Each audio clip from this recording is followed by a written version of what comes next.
Məni hər dəfə ağlatmağa bacaran sonluğa sahib o kitabın Əlvenninonun müəllifi kimdir? Qurban Səid deyənlər təndirdə vəziyyət nətərdir? Belə ki, Qurban Səidin tarixdə sözü var, özü yoxdur. Əfsanələrə görə 1937-ci ildə Viyanada çapdan çıxmış Əlvennino adlı kitabın müəllifi kimi Qurban Səid qeyd olunsa da, adamı heç kim tapa bilmirdi.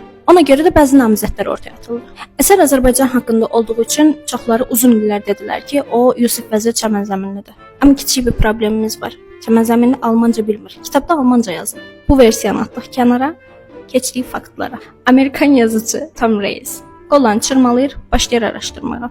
Arxivləri, kitabxanaları, bütün sənədləri tökür, şahidlərə qədər gedib tapıb danışdırır. Axırda ortaya bir ad çıxır. Lev Nussimbaum.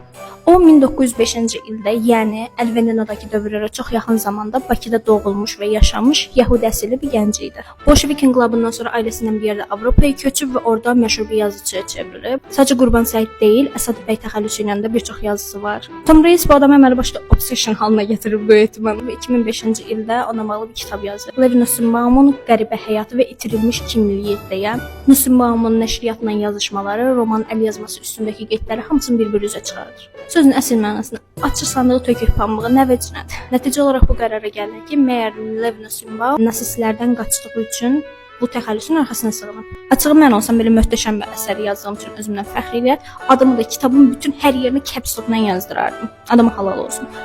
Amma tarda, kamançada, qavalda hamısı bizimdir.